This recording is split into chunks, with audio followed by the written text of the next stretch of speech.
चलिए गाइस, कैसे हैं आप सब लोग। आशा करता हूं आप सब लोग बहुत अच्छे होंगे। हम आ गए हैं सर चैप्टर जिसका नाम है जॉब कॉस्टिंग। और जॉब कॉस्टिंग के अंदर हम इंस्टीट्यूट के मॉड्यूल में से जो प्रैक्टिकल क्वेश्चंस हैं, इलस्ट्रेशंस नहीं, जो प्रैक्टिकल क्वेश्चंस हैं हम वो करेंगे। आओ चलो, सबसे पहले कह रहा है क्वेश्चन नंबर 1 में, in a factory following the job costing method. कह रहा है कि जॉब कॉस्टिंग मेथड ही फॉलो करते हैं। ठीक है, आओ चलो, यही क्वेश्चन हमारी बुक में भी है। कह रहा है in a factory following the job costing method, job costing method follow हो रहा है। An abstract from the WIP on 30 September was prepared. देखो यहाँ पे उसने क्या बताया है कि भाई जॉब कॉस्टिंग मेथड फॉलो होता है, और एक एब्स्ट्रैक्ट उठा लिया उसने, कुछ डिटेल्स उठा ली है फ्रॉम द WIP, और डेट दे रखी है 30 सितंबर। जॉब नंबर देखते हैं, सबसे पहले है 115, 118, 120, जिसमें मटेरियल लगा है, डायरेक्ट लेबर आवर लगे हैं, लेबर लगे हैं और फैक्ट्री ओवरहेड। यानी इतना काम अभी हो चुका है इनके ऊपर, इसका मतलब ये वर्क इन प्रोग्रेस है। ऐसे ही जॉब नंबर 118 में मटेरियल है, डायरेक्ट लेबर आ रहे हैं, लेबर इतने लग गए हैं और फैक्ट्री ओवरहेड लगे हैं, और 120 में तो कुल मिला के जो मेरा WIP है उसमें मटेरियल 2900 का लगा है। लेकिन ये सेपरेट जॉब्स है तो मुझे टोटल की बात नहीं करनी, मुझे तो सेपरेट जॉब्स की बात करनी है, और ये अभी WIP है, यानी इस पे अभी और भी काम होना बाकी है। फिर कह रहा है material used in October. Sir ये अक्टूबर कहां से आ गया, क्योंकि सर सितंबर तक तो मेरा इतना बन के तैयार हो गया था। कम ऑन, सितंबर तक इतना बन के तैयार हो गया था, अब उस पर और आगे काम हुआ अक्टूबर के अंदर। यानी आप कह सकते हो ये मेरा ओपनिंग WIP है, फिर हमारा आगे काम हुआ। देखो 115, 118, 120, अब यहाँ मटीरियल रेक्विजिशन इसने अलग अलग दे रखी है। 115 में आगे कोई मटेरियल नहीं लगा, 118 में लगा 1 2 3 बार, यानी और आगे मटेरियल लगा 3 बार। फिर 120 के अंदर एक और मटेरियल लगा। 121 और 124 का मुझे कोई लेना देना नहीं है, क्योंकि सर यहाँ पे 115, 118 और 120 जॉब के बारे में ही बताया है। तो इतना मटेरियल लगा जिसपे इतनी इतनी इस पे फर्दर कॉस्ट लगी। यानी WIP पे पहले तक तो हमारा इतना काम हो चुका था, उसके बाद अक्टूबर में इतनी फर्दर कॉस्ट लगी 18, 18, 18 और 20 जॉब पे। फिर कह रहा है summary for labour are deployed during the October. यानी कि अक्टूबर में जब WIP को पूरा करा जा रहा था तो मटेरियल तो लगा ही लगा, उसके साथ साथ आगे और भी लेबर लगी। तो कह रहा है कि जॉब नंबर 115, 118, 120 यही है। 21 और 24 का मुझे लेना देना नहीं है, क्योंकि उसने उसके बारे में कोई इंफॉर्मेशन नहीं दी। तो ये इसने क्या दे रखे हैं सर, ये इसने लेबर के आवर दे रखे हैं। क्या दे रखे हैं, लेबर के आवर। तो मैं इसको मल्टीप्लाई कर दूंगा जब डायरेक्ट लेबर के रेट से, तो मुझे पता चल जाएगा कि लेबर का कितना खर्चा हुआ। चलिए, फिर कह रहे हैं इनडायरेक्ट भी दे रखा है। इनडायरेक्ट में हमारा लगा है 20 घंटे और 10 घंटे। मशीन ब्रेक डाउन हो गई थी, 10 घंटे 5 घंटे बेकार के लगे। आइडल टाइम 5 घंटे 6 घंटे के, ओवर टाइम प्रीमियम भी दे दिया 6 घंटे 5 घंटे। मुझे बताओ बात समझ आई या नहीं आई। अच्छा, फिर कह रहा है कि shop credit slip was issued in October. ठीक है, that material issued under requisition 54 was return back to the store as being not suitable. कह रहा है कि भाई जब हमने अक्टूबर के अंदर शॉप क्रेडिट स्लिप चेक करी तो उसमें एक रिक्विजिशन नंबर 54 था, जहां पे स्टोर के पास एक रिक्वेस्ट गई थी कि भाई इतना माल आप किसको दे दो, प्रोडक्शन डिपार्टमेंट को दे दो। चेक करो जरा रिक्विजिशन 54 कहाँ है सर, ये इसकी बात कर रहा है, जो कि जॉब नंबर 118 पे था, जिसकी कॉस्ट थी सर 300 रुपए। वो कह रहा है आगे चल के एज बीइंग नॉट सूटेबल, ये रिटर्न हो गया। मतलब ये वाला जो मेरा माल था रिक्विजिशन 54 का जॉब नंबर 118 में, ये मेरा लगा ही नहीं, ये रिटर्न हो गया, यानी जॉब पे चार्ज ही नहीं होगा ये। ठीक है, आगे पढ़ते हैं। A material transfer note issued in October indicated material issued requisition number 55 for job 118 was directed to job 124। क्या कहना चाह रहा है, कह रहा है कि भैया जो requisition 55 था, जो कि जॉब नंबर 118 के लिए 425 रुपए का मटेरियल इशू हुआ, कह रहा है कि वो आगे चल के इसने किसको दे दिया, वो इसने खुद यूज नहीं करा, वो उसने जॉब नंबर 125 में दे दिया। यानी ये वाला मटेरियल भी, कम ऑन, ये वाला मटेरियल भी इस जॉब के लिए यूज नहीं हुआ। तो सर इतना क्यों दे रखा है, अब भाई उसने दे रखा है, अब क्या करोगे, झगड़ा करोगे उससे, ये क्यों दे दिया हमें, सीधा सीधा क्वेश्चन क्यों नहीं दिया। फिर कह रहा है आवरली रेट शॉप ए का बता दिए, अच्छी बातें भी बता दिए। शॉप ए में 3 घंटे देते हैं हम, किसकी चीज के सर, लेबर के। और शॉप बी में कितने देते हैं सर, 2 रुपए देते हैं 1 घंटे के। The factory overhead is applied at the same rate, कह रहा है फैक्ट्री ओवरहेड का जो मेरा रेट है, मेरा रिकवरी रेट है, कह रहा है वो सेम है, किससे सेम है, एज इन सितंबर, जैसे कि सितंबर में जो रेट था वही मेरा अक्टूबर में भी रेट होगा। जॉब नंबर 115, 118, 120 हमारा अक्टूबर में कंप्लीट हो गया, क्योंकि सितंबर तक WIP था, फिर उसके बाद हमारा और खर्चा हुआ तो मेरा कंप्लीट हो गया। You are asked to compute the factory cost, याद रखना आपसे फैक्ट्री कॉस्ट पूछ रहा है ऑफ द कंप्लीटेड जॉब्स। फिर कह रहा है it is the practice of the management to put 10% on the factory cost to cover administrative and selling overheads, 10% हम एडमिनिस्ट्रेटिव और selling overheads and invoice and the job customer on a total cost plus 20% basis. फिर कह रहा है उस पर आगे 20% का हम प्रॉफिट लगा के किसको दे देंगे, कस्टमर को दे देंगे। डिटरमाइन द इनवॉइस यानी सेलिंग प्राइस पूछ रहा है तीनों की, जॉब नंबर 115, 120 और 118, इनके लिए ये पूछ रहा है। मुझे आप बताओ क्या आपको समझ आया।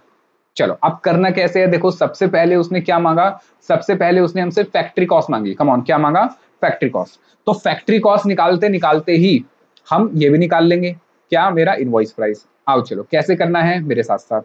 सर क्वेश्चन नंबर है 1, इंस्टीट्यूट के मॉड्यूल में प्रैक्टिकल क्वेश्चन है 1,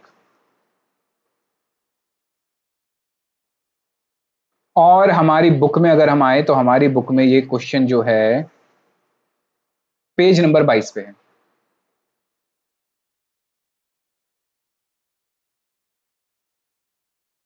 ठीक है, चलिए।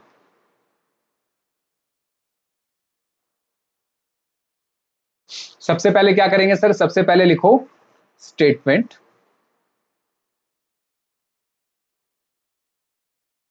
Of cost and invoice price. ठीक है, आइए सबसे पहले सर हमारे पास 3 जॉब है, कौन कौन सी जॉब है सर, जॉब नंबर है 118, जॉब नंबर है 115 है सर, से पहले 115, 118, 120।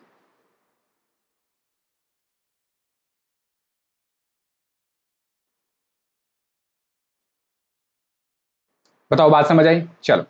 तो सर ये तो हमारी 3 जॉब्स के नाम हो गए। अब सबसे पहले सर कॉस्ट निकालने के लिए क्या करना है, सबसे पहले WIP लो, क्योंकि सर ओपनिंग में जो आया था, कम ऑन, ओपनिंग में जो कॉस्ट है वो जुड़ेगी, फिर आगे खर्चे जुड़ेंगे उसमें। तो सबसे पहले मेरा आएगा सर WIP फ्रॉम सितंबर। तो पहले तो WIP की कॉस्ट निकालो जरा, टोटल लगाओ WIP में कितना कितना खर्चा आ रहा था, तीनों में चेक करो जरा। सर WIP में जो खर्चा आ रहा था, WIP में जो खर्चा था वो मटेरियल और डायरेक्ट आवर्स दे रखे हैं, ठीक है, पर मुझे तो क्या चाहिए, लेबर के आवर, मतलब लेबर के वेजेस चाहिए मुझे। ये दे रखा सर लेबर का रेट और फैक्ट्री ओवरहेड ये रहा। तो 1, 2, 3, इन तीनों को ऐड करो तो आपको क्या मिल जाएगा सर, WIP की टोटल वैल्यू 1325 जमा 800 जमा 640, ये हो गया सर हमारा 2765, लिख दो 2765। फिर दूसरा बताओ जरा, दूसरा अगर मैं ऐड करूं तो सर दूसरे में आता है हमारा 810 और 500 और 400, ये टोटल होता है सर 1710 रुपए, लिख दो जरा 1710 रुपए।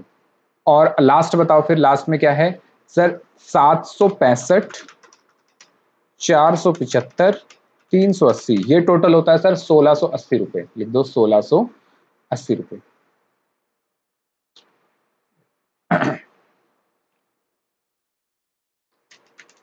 765, 475, 380, 1620 हो रहे हैं, सॉरी ठीक करो 1620। लो ये हो गए। अब इसमें ऐड क्या करना है सर, अब इसमें आगे जो मेरे फर्दर खर्चे हुए हैं वो ऐड करने हैं, ऐड फर्दर ओवरहेड्स, ओवरहेड्स नहीं, फर्दर कॉस्ट, क्योंकि कॉस्ट में मटेरियल वेजेस भी है, मैं ओवरहेड लिख दूंगा तो सारा इनडायरेक्ट हो जाएगा। Further cost incurred in October. ठीक है, आइए मुझे बताइए जरा कौन कौन से खर्चे हुए हैं। सर एक तो हुआ है मटेरियल का खर्चा। सर कहाँ मटेरियल का खर्चा, देखो ये लिखा हुआ, अक्टूबर में जो हमारा खर्चा ये हुआ, ये मटेरियल का हुआ। देखो 118 पे तो खत्म हो गया, 118 पे ये वाला भी खत्म हो गया, और 118 पे ये वाला लगा 515, और दूसरा मेरे पास है सर 120 वाला, ये वाला। बताओ समझ आया? चलो तो लिख दो मटेरियल।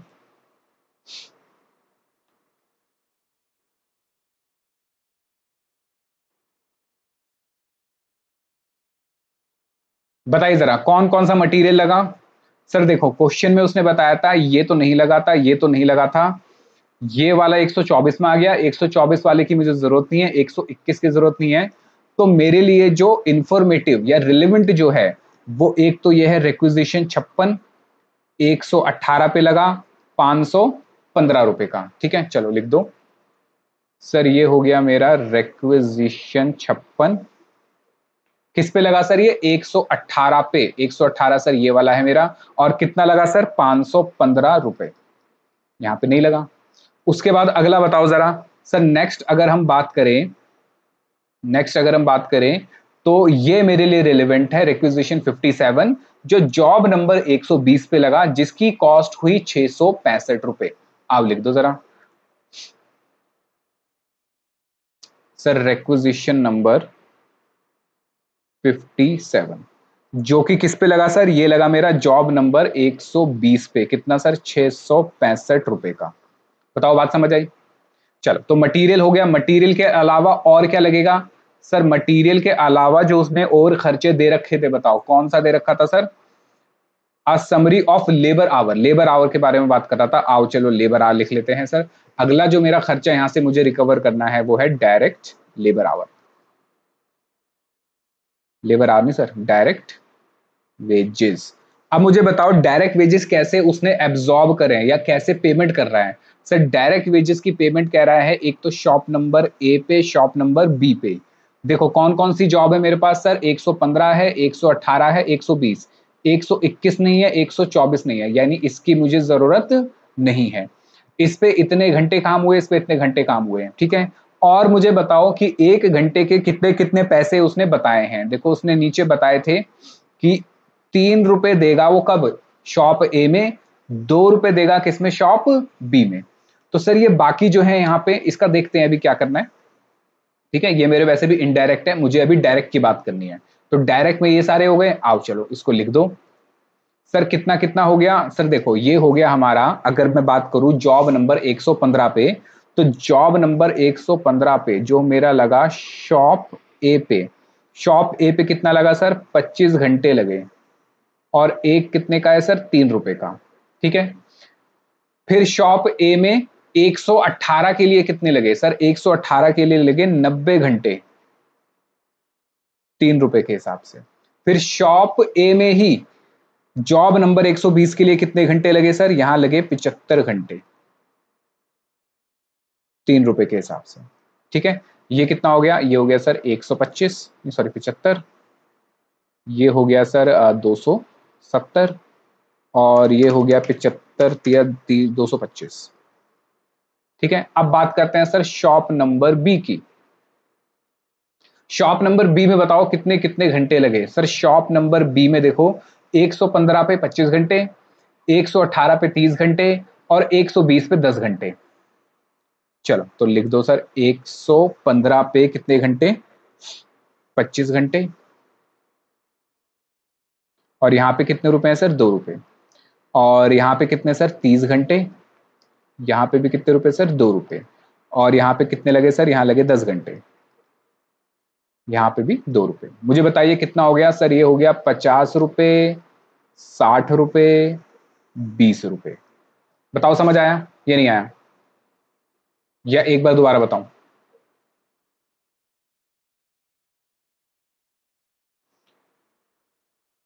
बताओ, आगे समझ?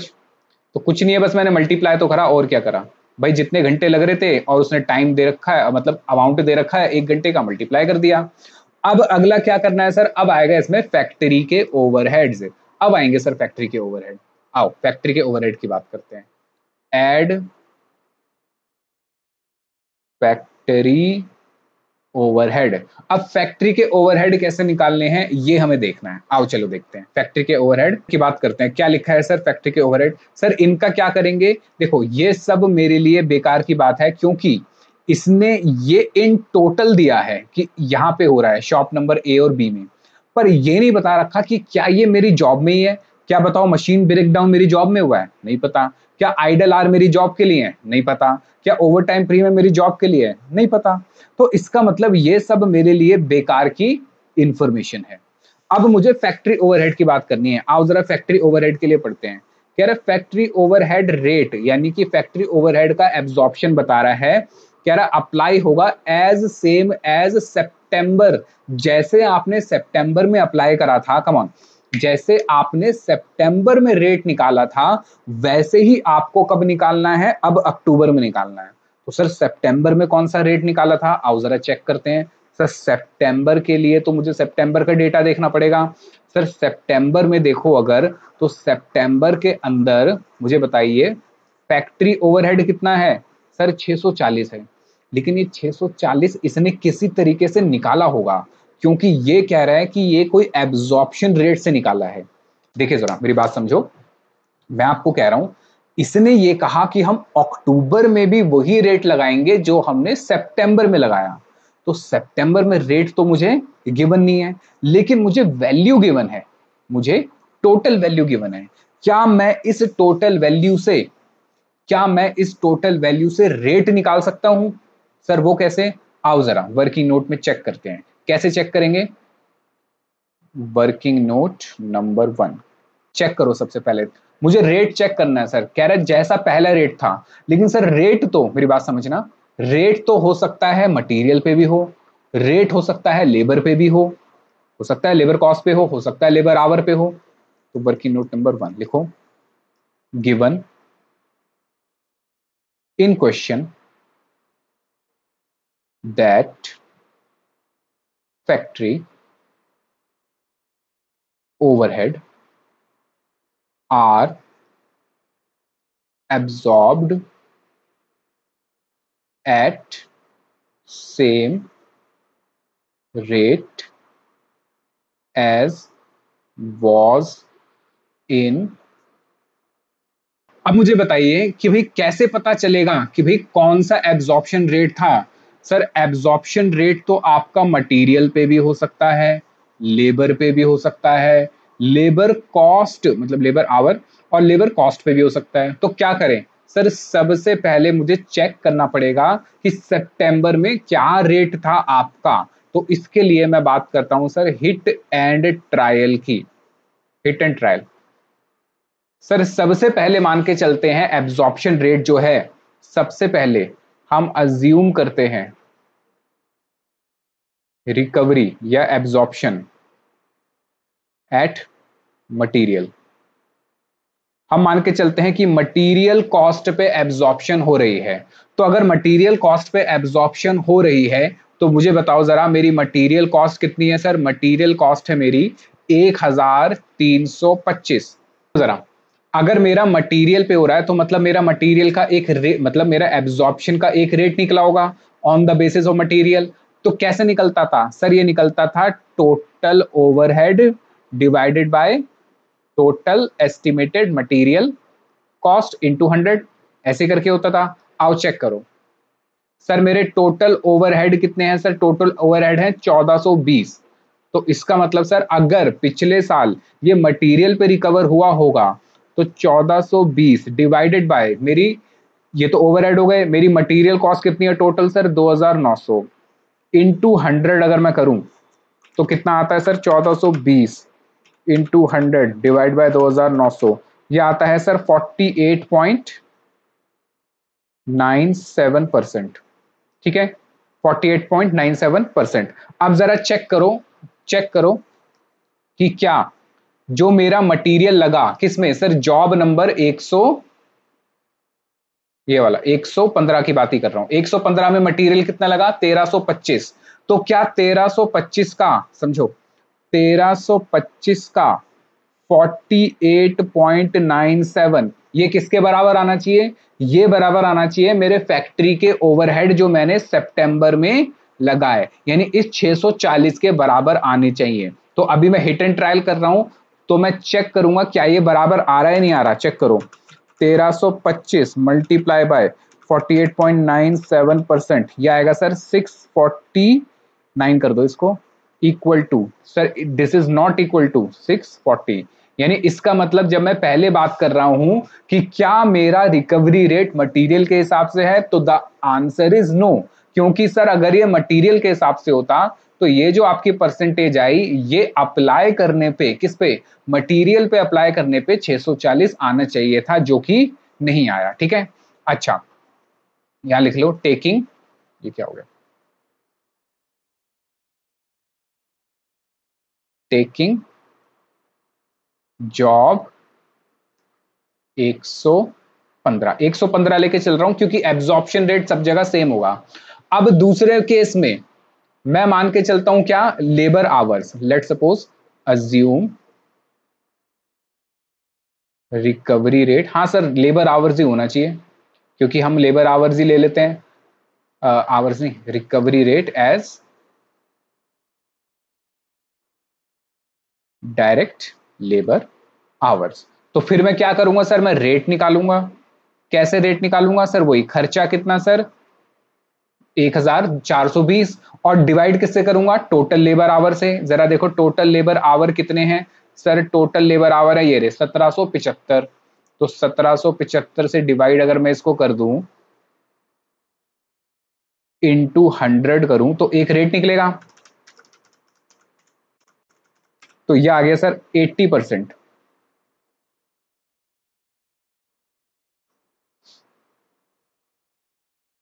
आवर लिए आपने एक सेकंड सर, आपने कॉस्ट ले ली, आपने क्या ले ली गलती से, कॉस्ट ले ली, तो आवर्स लेने थे आपको, तो आवर्स कितने हैं 400 250 300, सर आवर्स हो गए 950, तो आपको ये लेना है अभी। ठीक है, चलो तो इसको ठीक करो जरा, इसको लिखो यहाँ पे 90, क्योंकि मैं अभी डायरेक्ट लेबर आवर्स का हिट एंड ट्रायल कर रहा हूँ।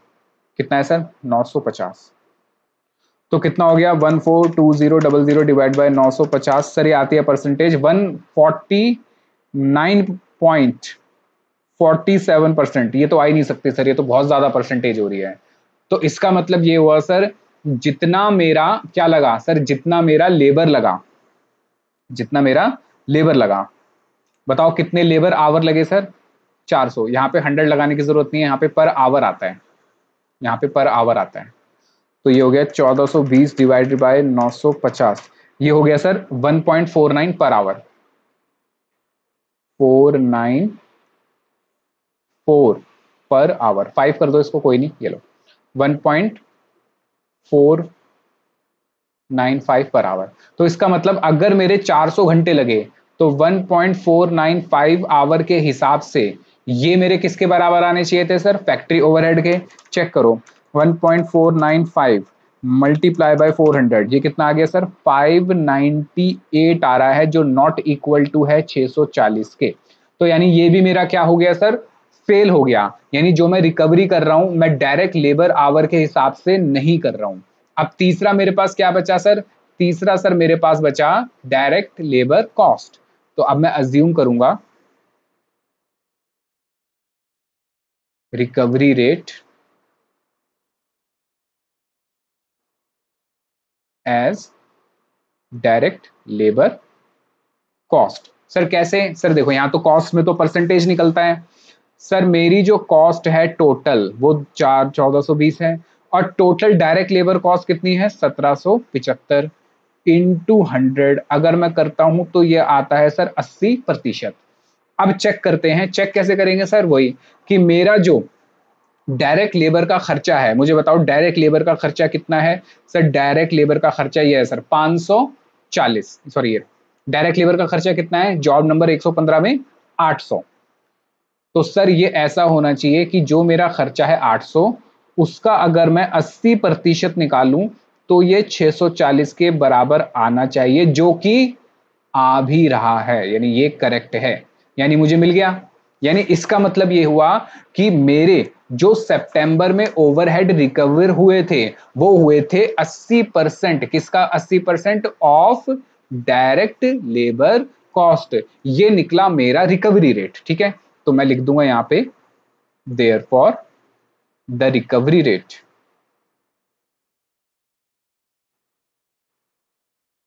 फॉर सितंबर एंड अक्टूबर, क्योंकि जो सितंबर में भी अक्टूबर में अप्लाई होगा, बेस्ड ऑन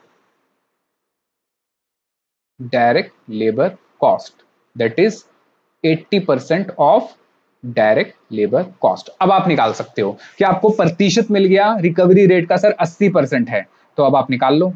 कैसे निकालेंगे सर? सिंपल है, देखो कितना मिल गया मुझे 80%। इसका मतलब ये हुआ सर, इसका मतलब ये हुआ, ये हो गया सर 80% किसका? डायरेक्ट लेबर कॉस्ट जो मेरी अक्टूबर में लगी। मुझे बताओ मेरी डायरेक्ट लेबर कॉस्ट अक्टूबर में कितनी लगी? सर ये देखो, एक तो ये लगी 75 रुपए और एक ये लगी 50 रुपए। तो इसका मतलब सर ये हो गया, ये हो गया सर, ये ऐसे होगा आपका कि सर 75 प्लस 50, ये मेरी डायरेक्ट लेबर कॉस्ट है, इसका 80%। यहां पे कितना है सर? यहां पे है 270 जमा 60, इसका 80%। ऐसे यहां पे 225 जमा 20, इसका भी 80%। ठीक है, चलो तो ये कितना हो गया सर? ये हो गया 75 जमा 50 मल्टीप्लाई बाय 80% करेंगे तो ये आएगा सर 100 रुपए।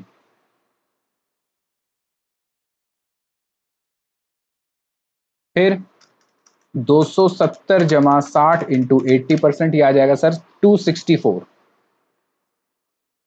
फिर 225 जमा 20 मल्टीप्लाई बाय 80%, ये हो जाएगा सर आपका 196। बताओ, क्या मैंने फैक्ट्री ओवरहेड निकाल लिए? क्या मैंने वेजेस कर लिए? मेरा ओपनिंग में जो था वो भी कर लिया। कोई और खर्चा बाकी है? हाँ सर, इसके अंदर इसने कहा था सेलिंग एंड डिस्ट्रीब्यूशन के खर्चे भी जोड़ देना। ऐड कर दो selling, distribution and admin overheads. Selling, distribution and admin overheads, मुझे बताना जरा कितने थे वो सेलिंग, डिस्ट्रीब्यूशन और एडमिन ओवरहेड्स, चेक करके बताओ। सर सेलिंग, डिस्ट्रीब्यूशन और एडमिन के जो ओवरहेड थे ना, वो उसने कहे थे, वो उसने कहे थे कितना? 10% ऑफ फैक्ट्री कॉस्ट। तो क्या मेरे पास फैक्ट्री कॉस्ट आ गई है? हाँ सर, पहले सबको ऐड कर लो तो आपको क्या निकल के आ जाएगा आपके पास? Factory cost. तो पहले फैक्ट्री कॉस्ट निकाल लो। आओ जरा फैक्ट्री कॉस्ट निकालो, कितनी कितनी आ रही है? सर ये हो गया हमारा टोटल 2765 प्लस 75 रुपए प्लस 50 रुपए, टोटल आ गया सर 28, अच्छा 100 रुपए भी है प्लस 100 रुपए, 2990। फिर 264 plus 60 plus 270 plus 515 plus 1710, total हो गया सर 281, हाँ 9। यहां हो गया, बताओ जरा 196 प्लस 20 जमा 225 जमा 665 जमा 1620 जमा बस 2726।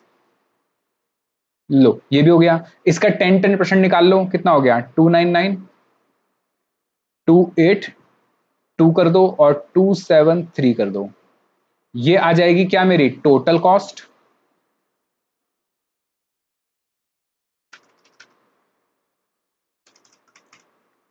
टू 3721 और 3497, 3900, 3400 लिख दिया सर आपने, 3947। अब इसमें क्या ऐड कर देंगे सर? प्रॉफिट ऐड कर देंगे। मुझे बताइए प्रॉफिट कितना प्रतिशत दिया उसने? सर उसने प्रॉफिट दिया था, उसने कहा था हम प्रॉफिट लेंगे कितना, ये रहा ये रहा ये रहा ये रहा 20%। किस पे? कॉस्ट का 20%, यानी कि 1/5 कॉस्ट प्राइस पे। तो सेलिंग प्राइस पे कितना हो गया सर? सेलिंग प्राइस पे बढ़ जाएगा, यानी कि हाँ 1/6। तो लिख दो जरा अच्छा कॉस्ट पे तो दिया हुआ है, तो फिर मुझे कॉस्ट पे तो निकालना है, सेलिंग पे तो नहीं निकालना, क्योंकि कॉस्ट ही तो मेरे पास at the rate 20% on cost. तो मुझे कॉस्ट गिवन है, तो 39, एक सेकेंड ये गलत लिख दिया क्या सर, ये आपने सेलिंग प्राइस लिख दिया, इनका टोटल जो है ना, ये तो ठीक था आपका, एक मिनट रुको, ये ठीक था, ये 2999 ही है, 282 प्लस 2819, ये आ गया आपका 3101, और ये आ गया आपका 3289। अब इसका 20% निकाल दो जरा, 3289 का 20% हो गया सर 657.8, तो 657 कर दो राउंड फिगर, 3101 का 20% हो गया सर 620 रुपए, और 2999 का 20% हो गया सर 300 रुपए। ठीक है, ये क्या आ जाएगा मेरे पास, सेल वैल्यू। अब आ जाएगी सेल वैल्यू 3947, मैंने पहले गलती से सेल वैल्यू टोटली लिख दी थी, 3721, और ये आ गया 3619। लो, तो उसने हमसे क्वेश्चन में क्या पूछा था सर, उसने हमसे क्वेश्चन में ये पूछा था फैक्ट्री की कॉस्ट कितनी है, वैसे फैक्ट्री ओवरहेड पूछे थे उसने, देखो उसने हमसे पूछा था फैक्ट्री की कॉस्ट, तो मैंने फैक्ट्री की कॉस्ट भी उसको बता दी कि क्या मेरी फैक्ट्री की कॉस्ट आ रही है, ये रही, ये रही और ये रही। फिर उसने मेरे से सेल वैल्यू पूछी थी, तो मैंने सेल वैल्यू भी उसको बता दी। लो, क्वेश्चन नंबर 1 हमारा यहाँ पे कंप्लीट हो जाता है। आई होप आपको समझ आया होगा। मिलता हूं आपसे अगले क्वेश्चन।